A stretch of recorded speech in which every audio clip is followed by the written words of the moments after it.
Hello my dear students and welcome to my channel Smart Learning. Aji ami bor important lesson ta explain karim, that is Indian democracy chapter 1 political science class 10 khub important moi chesta korim tomalok explain kobole gote chapter to part by part ami jam etu first part hobo ami jiman khini par explanation korim.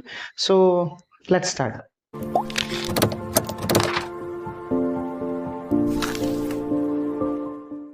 Okay, before we start with Indian democracy, you have to know what is democracy. Democracy hoy ki.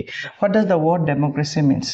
Okay, democracy is a system of government. It's a system of government. The system of government is called democracy. So what kind of system? Where jot tamane all the powers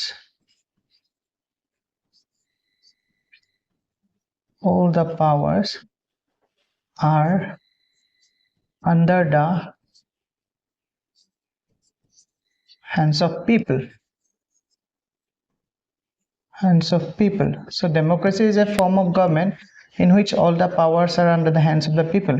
We select our ruler, isn't it, with the help of election. So that is what is democracy, where all the powers are under the hands of the people. Okay, so that kind of form of government is called democratic or democracy. It's a type of democratic government. Okay, so let me tell you one of the quote of very famous Abraham Lincoln. He said that democracy is a government of the people, by the people and for the people. Abraham Lincoln কৈছিলে democracy is a government of the people, by the people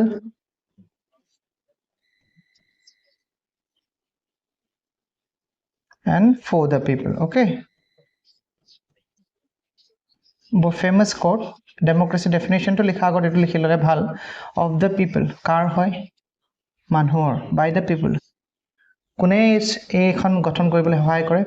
মানুহে, that is people. For the people, কাৰ কাৰণে হয়? People কাৰণে. So very important and famous quote, that is democracy is a government of the people, by the people and for the people, and where all the powers are under the hands of the people. So that is democracy. So today we are going to discuss about Indian democracy in brief. Indian democracy because I mean briefly ami pohim dey. So introduction, first part a chapter 2. So India was under the British subjugation for nearly 2 centuries, that is 1757 to 1947. But with the attainment of freedom from the British on 15 August 1947, India stood as the biggest democratic country in the world. A constitution is very essential for an independent and democratic country because the constitution and democracy both are complementary to each other. So ki koise ei dokho part mo bujabo chesta koise tomalok. So India got, after 2 centuries, India got independent, that is in the year of 1947 from British. Okay, we got independence, ami স্বাধীনতা পালো British hoba 1947. Okay, after that স্বাধীনতা পোৱাৰ লগে লগে ডাঙৰ challenge to India সন্মুখত ডাঙৰ challenge two হল এখন সংবিধান লাগে। কি লাগে? এখন সংবিধান। তাৰমানে ফৰ এ ডেমোক্ৰেটিক কান্ট্ৰি, এখন গণতান্ত্ৰিক দেশত সংবিধান নাথাকাকে তাৰমানে দেশখন চলিব নোৱাৰে। Constitution is very important. এখন কনস্টিটিউশন okay, এখন সংবিধানৰ ইম্পৰ্টেন্স তাৰমানে কোৱা হৈছে if a country is democratic, যদি এখন কান্ট্ৰি গণতান্ত্ৰিক হয় তেতিয়া constitution is must, এখন সংবিধান থাকিবই লাগিব। that means without constitution a democratic country can't run. গণতান্ত্ৰিক চৰকাৰ এখন কেতিয়াও তাৰমানে আগবাঢ়িব নোৱাৰিব সংবিধান এখন নাথাকে। আৰু সিমিলাৰলি সংবিধান থাকিলে ডেমোক্ৰেটিক গভৰ্নমেন্ট থাকিব হেতু নহয়, কিন্তু সংবিধানখন খুব ইম্পৰ্টেন্ট এখন গণতান্ত্ৰিক দেশৰ কাৰণে। ওকে, সো এটো কোৱা হৈছে a constitution is very essential for independent and democratic country because the constitution and democracy both are complementary to each other. Okay, as such there cannot be true democratic state without having a constitution of its own. So eto koa hoise tomak komoy eni koa hoise je এই পার্টত কোৱা হৈছে যে constitution is very essential, বহুত important. আৰু কোৱা হৈছে এটা বহুত important point, this constitution and democracy are both complementary to each other. Constitution are democracy to both complementary মানে কি? তার মানে that means without this, that means এইটো বস্তু নাথাকিলে না মানে কনস্টিটিউশন খন বা ডেমোক্রেসি খন তান দুটা EPT they are both sides of the same coin, তার মানে এটা কইনৰে ইপিটি তার মানে without constitution democratic country can't run.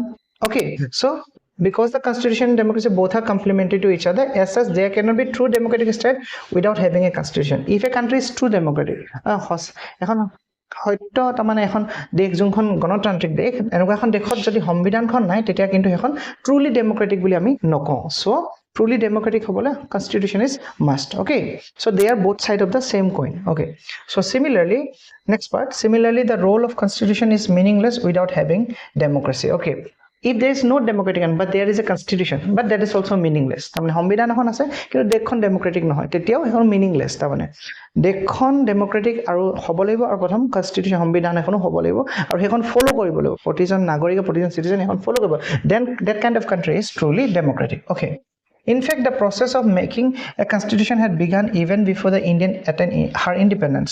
In the general election held in July 1945 in England, the Labour Party came to power and the new government took the decision to declare independence to India. Okay, let me tell you, very important, 1 marks of question yapa ahibo pare je koa hoise je which party helped India to get independence? That is the Labour Party of England. Okay, Labour Party, very important, Labour Party helped India hohai korisile to get independence. Okay, so this party came to power in which year? 1945. A party to ketia tamane power laisile England 1945 general election a party to jekisile, aru this party declared India as an independent country. Eta kotha koiru, Labour Party is little bit sympathetic towards India. Okay, India bhal pai, aru finally Labour Party declared India as an independent country. Okay, so accordingly the Labour Party government of England felt the utmost necessity of a constitution for the new democratic state, that is India. And after we become independent, so if a country become independent, jeta dekhon sadhin hoy jay, sobke important challenge to hol ekhon constitution. Ma agote he part koi golu constitution. So Labour Party jonto government asile, they felt that for a country like India, they need a constitution, ekhon constitution lagibo, and they are going to help them us. So amar constitution, amar সংবিধান খন banabole kone help koribo? The government of England, that is the Labour Party. Okay, the Labour Party will going to help us. Okay, so as a result, what they did it, taman tapsat ki koile, British government sent the cabinet mission to India. Okay, they sent a cabinet mission sent korile, okay, to India in March 1946. Okay, cabinet mission ki hoy? Ministers, 3 ministers consisting of 3 cabinet minister of England. England or parliament of 3 jon cabinet minister pathaisile, that is in 1946, March 1946, to help India. What? To help India to frame our constitution. Okay, so ei logor marke hoyto clear hoise. Okay, next part, ami next paragraph to jam.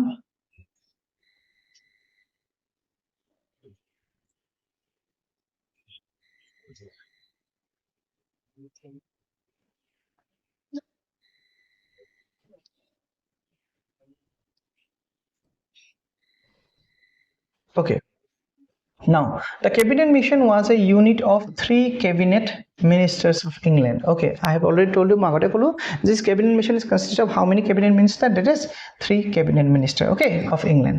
Okay, so with the initiative of cabinet mission, a constituent assembly was formed and its first sitting was held in 9 December. Okay, so cabinet mission suggested in India that cabinet mission ahapisot teoloke kole 18 jon cabinet minister eta way dekhale, rasta dekhale je kole aploke ekhon constituent assembly gothon korok. Constituent assembly. Okay, a assembly more than 300 member asile. Okay, belonging to different, what you can say, locality. Okay, belonging to different places of India. Big leaders are the member of constituent assembly. Okay, a constituent assembly was framed. Or a constituent assembly frame gobole kone kole the cabinet mission. Okay, so after that constituent assembly frame hoar pisot, the first sitting, the first alochona, that means that is on 9 December 1946 teoloke ekelogote bohi kotha botra khini patile how to frame our constitution and what will be there in the constitution. Okay, so the senior member of constitution assembly was ahibo pare, who was the senior member of constitution? That's Sachidananda Sinha. Okay, and also remember Dr. Rajendra Prasad was elected as the permanent president of constitution, not temporary. I am repeating again, it is a permanent, he is a permanent president. Okay, so permanent president kak elect kora hol, sorry, that is Dr. Rajendra Prasad. Okay, and altogether they have how many times they come together and discuss about all these things about our constitution, how to go on, okay, how to start it, okay, what are the decisions will be taken. Ei kotha khini kene kiman bar alochona hoise ei khini upor? 11. How many times? 11. Okay, remember 11. Okay, in relation কি কথা ওপৰত 11 বাৰ একেলগে আলোচনা হৈছে in relation to the preparation of the new constitution of India আমাৰ constitution কেনেকৈ তাৰমানে সংবিধানখন কেনেকৈ বনাব লাগিব okay so a constituent assembly has suggested for a drafting committee তেওঁলোকে ক'লে এখন drafting committee আমি গঠন কৰোঁ এখন কমিটি গঠন কৰোঁ সেই কমিটিখনৰ মেম্বাৰবোৰক এটা ৰেসপন্সিবিলিটি দিম so on the approval of Constituent Assembly, a drafting committee came into being. A drafting committee ahile. A drafting committee kimanjon member asle mo koriso 8 jon. How many members are there? 7 members. Okay.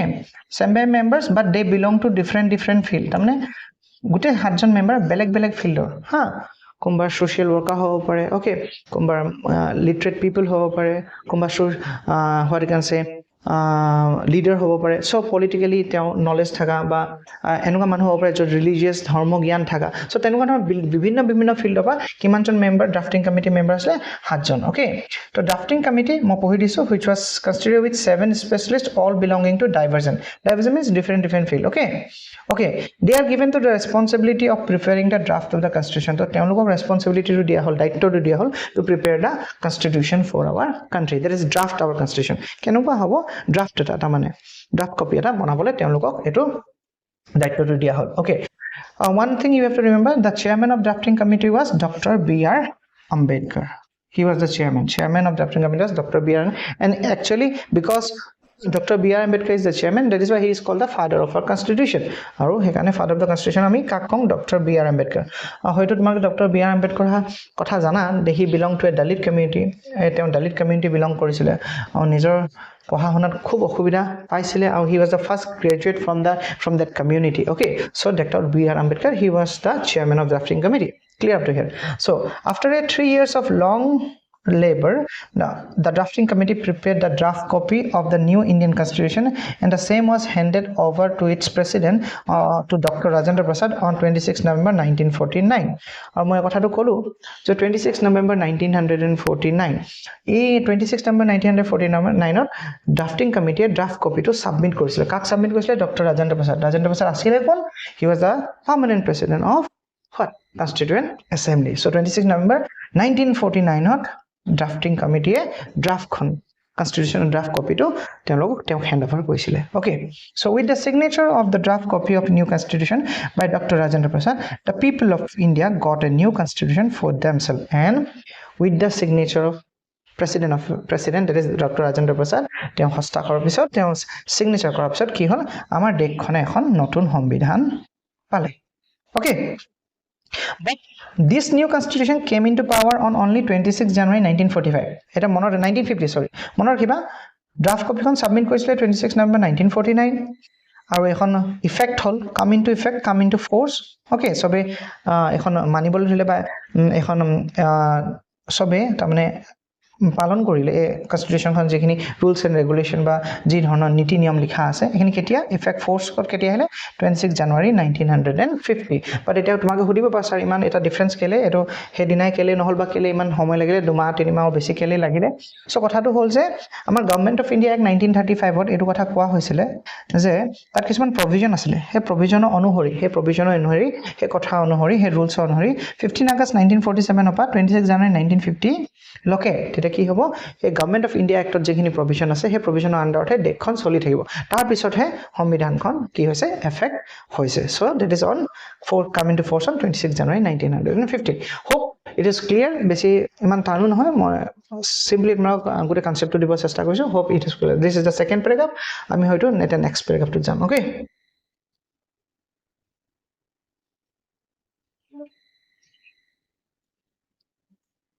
okay now this is another important part that is ideals of the constitution okay ideals of the constitution so before going to learn about the constitution বিষয়ে জানা আগত তোমালোকে কেটামান বস্তু খুব important এটা জানিবলেও আমি যিকোনো বস্তু এটা যেটা ভালকে জানিবলৈ বিচাৰো তেতিয়া কি হয় তেতিয়া তাৰ আমাৰ ইন্ট্ৰোডাকশন এটা লাগে হয় না আমি তেও সপোজ লোৱাটা বিষয় জানিবা তাৰ প্ৰথম নামটো জানিব লাগিব কোনটো ক্লাছত পঢ়ে বা কেনেকুৱা ধৰণৰ তাৰ ক্যাৰেক্টাৰটো সো এখিনি এটা ইন্ট্ৰোডাকশন থাকে সো আমি আমাৰ কনস্টিটিউশনখনো এটা ইন্ট্ৰোডাকশন আছে সেই ইন্ট্ৰোডাকশনটোকে আমি কওঁ preamble হেতুকে আমি কওঁ Preamble is the introductory part of a constitution. It is what?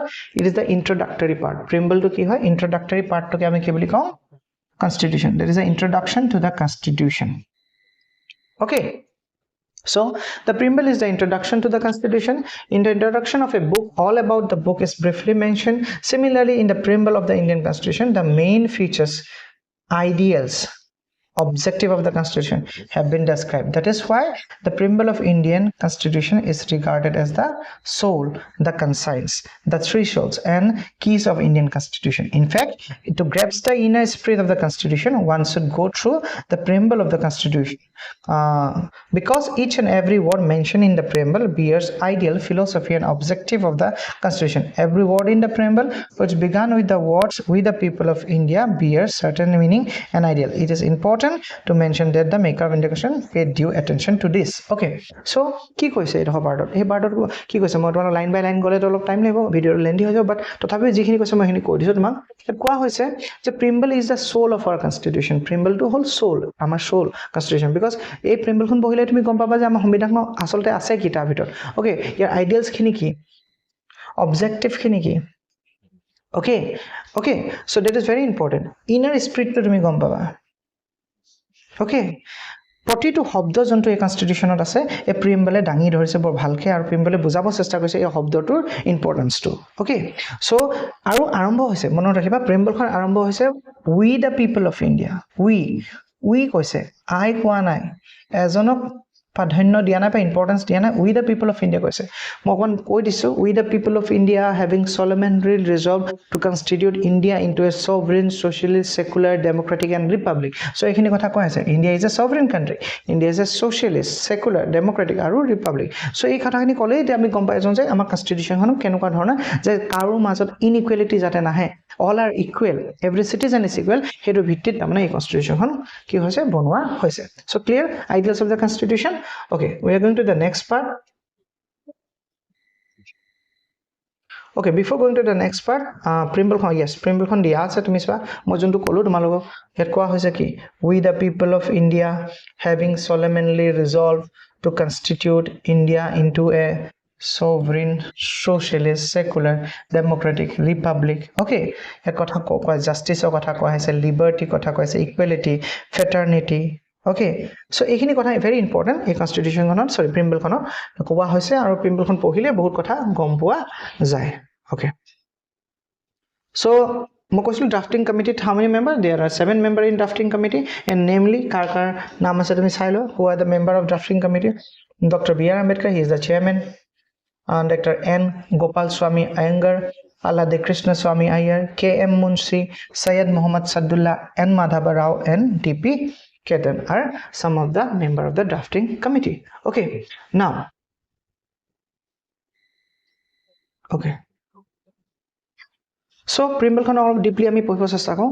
So with the word we the people of India, with the word we the people of India in the preamble of the constitution, its maker made it crystal clear in definite terms that the actual authority of the constitution is the Indian people themselves. It belongs to solely to them, and they are main force behind the making of Indian constitution. Okay, এই কথাটো বহুত important. আমাৰ সংবিধানখন যেতিয়া তুমি প্ৰিএম্বলটো যেতিয়া study কৰিবা তে গম পাবা যে we the people of India কথাটো এটোই বুজাইছে crystal clear, এটো আমাক কৈ দিছে যে crystal clearly এটো কৈ দিছে যে Indian people themselves, it belongs solely to them. The constitution is belong to Indian people. Okay, solely to them. Okay, totally তেওঁলোকৰ কাৰণে, because এই সংবিধানখনে মানুহখিনি কেনেকৈ আগবাঢ়ি যাব, দেশখন কেনেকৈ আগবাঢ়ি যাব এটা সঠিক দিশত সেইখিনি কথা কোৱা হৈছে। ওকে, সো কনস্টিটিউশনখনে কাকো তাৰমানে কোনো এজন কমিউনিটি বা কোনো এটা জাতি ধৰ্ম মাজত ভেদ আনিব চেষ্টা কৰা নাই, ডিফাৰেন্সেছ আনিব ক্ৰিয়েট কৰা নাই। They had created equality, tried to create equality and to what you can say look after every community, যাতে কোনো এটা কমিউনিটিক যাতে পিছ পৰি নাযায়, তেনেকৈ ধৰণে আমাৰ কনস্টিটিউশনখন কি কোৱা হৈছে, ফ্ৰেম কৰা হৈছে। ঠিক আছে, তো কিছুমান সিগনিফিকেণ্ট ৱৰ্ড আছে আমাৰ কনস্টিটিউশন, যেনে sovereign, socialist, secular, democratic and republic. Okay, এখিনি মিনিং খিনি মই কৈ যাম। এতিয়া এটা থাকে sovereign মানে কি, sovereign So India is a sovereign state. Sovereignty is the supreme and the absolute power of the state. In other words, externally India is not subordinate to any foreign power, nor is India directed by any other force internally. Very important, mone rakhiba. Koha hoise sovereignty mane India is a sovereign state. Sovereign, we are free. Sovereign mane free. Okay, absolute power of the tamane amar dekhon sadin karo upor tamane karo kuneu tamane force koribo nore India. Okay, internally hok ba externally hok karo upor ami dependent noy, we are independent. Okay, so India is not subordinate to any foreign power, nor is India directed by any other force internally. Okay, we can't be guided by some others. We are own and we can do everything by own. That is sovereign, that is free. Okay, clear umote sovereignty. Next part,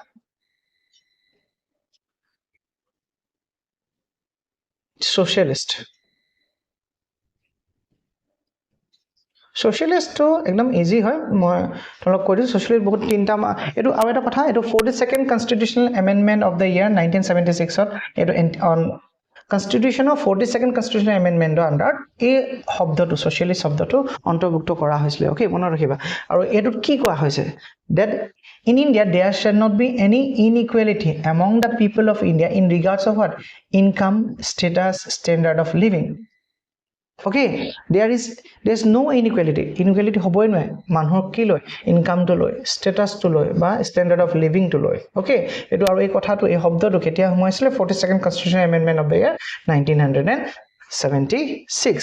Okay, getting my point? So very important. So equality kotha koise, ei part pe ki kotha koise? Equality. Okay, equality. Proti2 line ma explain nai kora, you have to go through the lesson, then aru bhalke bujiba, lengthy hoy jaba nole. So equality kotha koise ei part to hetu kotha tumi bujilwa. Okay, next is secular. Secular শব্দ to মন পহং মই line বাই line নাযাম, মই কৈ দিওঁ India is a secular state. Secular means তুমি চাবাচোন ইণ্ডিয়াত কোনো ন্যাশনাল ৰিলিজন নাই, কোনো ষ্টেট ৰিলিজন নাই, কোনো অফিচিয়েলি কোৱা নাই যে এই ৰিলিজনটো কোনবা ইণ্ডিয়াত ফলো কৰিব লাগিব, না হিন্দু না খ্ৰীষ্টান না মুছলিমছ, এনেকৈ কোনো প্ৰেছাৰাইজ কৰা নাই, চৰকাৰে কোনো প্ৰেছাৰাইজ কৰা নাই. চৰকাৰে কৈছে in terms of religion we are free. Indian people are free. They can follow any religion they want and they may not follow any religion they want. So they depend kore teloko upor totally they follow kore no kore. Tamane in the eyes of government all religion are equal. All religion are equal, and that is why there should not be any discrimination about the religion. So that is what secular is. You can follow any religion you want. There is no any discrimination in terms of, and nobody will force you to follow any religion. Okay, so eto ketia ontarbhukto hoisile, that is the 42nd constitutional amendment of the constitution. So that is the another. Okay, next point to hold amar democratic. Okay, democratic. So India is a democratic state. The administration of the country shall be governed by the elected representative of the people. The people shall administer the country for themselves and the administration shall be responsible to the people. So India is a democratic state. Ami jak choose kori dim, ami jak elect kori dim, jak jikai potham, he will rule us. Teohe amak govern koribo paribo, beleke govern koribo nware. Ami tak jikai pothiso teo govern koribo aru teo answer koribo ama. Ami jodi proshno hono teo answer koribo pare. So that means he is responsible. Ami jikai pothaleo he is responsible. So democratic state or ki hoy, gote power to kausat thake, people also thake, no hoy na noy. So that is democratic. Okay, and the last one is republic. India is a republic country. Okay, head of the state the president, the presidential form of government or head of the country by head of the state president hoy, aru parliamentary form of government or head of the state ki hoy, parliamentary. Parliamentary বুলি কওঁ, presidential form system আছে parliamentary, তো আমি পিছলে ভালকে পঢ়িম. Parliamentary form of government head of the state কি হয়, prime minister. So আমাৰ parliamentary system আছে. Okay, so আমাৰ head of the state কি হ'ব বা head of the country কি হ'ব, prime minister John. Okay, so he is all powerful. Okay, so মনত ৰাখিবা, he is all powerful and he is elected by the people. জিকি আহিব লাগিব, এনে নহয় মন গৈছে বা কোনোবা এজন select কৰি দিছে বা nominate কৰিছে তেনেকৈ নহয়, he should be he elected হ'ব লাগিব, তেওঁ জিকি আহিব লাগিব, তেওঁ ৰাইজে বিচাৰিব লাগিব, then only he become the head of the state. Okay, আৰু এই head of the state John head of the state মানে head of the country কথা কৈছে, এই পোষ্টটো হেৰিডিটেৰী নহয়, বংশগত নহয়, মোৰ ডেটা আছিলে, ডেটা পিছত মই হম, মই পিছত মোৰ নেক্সট বংশৰ কোনোবা হ'ব, so তেনেকুৱা নহয়, হেৰিডিটেৰী নহয়. So গম পাইছা না, so ৰিপাব্লিক হয় আৰু কি হয়, he should be elected by the people. So that is very important. These are the components of our constitution, very important points which you have to remember, very important. Aru video ta aru landing ho eto first part to aji yate harmony maiso, second part ta higre oti higre moi dim joldi dim jate lesson to cover up hoje duta part ot. Okay, so iman khini jengkhini kolot marko hoyto buji pala, chesta koriba buji bole, aru jodi kiba তোমালোকে যদি confusion আছে মোক খুদিবা, confusion কমেন্টত কৰিবা, মই চেষ্টা কৰিম তোমাক explain কৰিবলৈ। আৰু ভিডিওটো ভাল লাগিলে লাইক শ্বেয়াৰ আৰু সাবস্ক্ৰাইব কৰি দিবা। ওকে, সো তোমালোকে যিমান বেছি শ্বেয়াৰ সাবস্ক্ৰাইব কৰিবা সিমান মোৰ আৰু ইচ্ছা যাব আৰু যাতে আৰু মই ডিপলি ষ্টাডি কৰি আৰু তোমালোকক ভালকৈ বুজাব পাৰোঁ। আৰু হয়তো ইমানখিনি যোনখিনি ক'লো তোমালোকে হয়তো ভালকৈ বুজি পাইছা। Thank U.